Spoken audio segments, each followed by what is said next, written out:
श्रीराम समर्थ.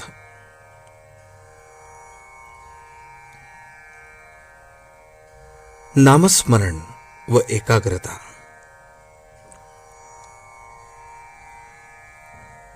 नामस्मरण करताना चित्त एकाग्र का होत नाही, त्याकरता काय करावे?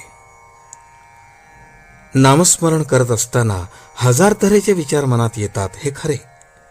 त्यांना आवरण्याचा पहिला उपाय म्हणजे त्या विचारांच्या मागे न जाणे. विचार मनात आले तर त्या विचारांना फाटे फोडून ते वाढवू नयेत, म्हणजेच मनोराज्य करू नये. विचार येतील तसे जातील, तिकडे लक्ष देऊ नये. चित्त एकाग्र होण्याकरताच नामस्मरणाची गरज आहे. चित्ताची एकाग्रता ही फार पुढची पायरी आहे. चित्त चंचल आहे, त्याला कुठेतरी स्थिर करून ठेवल्याशिवाय भागत नाही, म्हणून ते नामात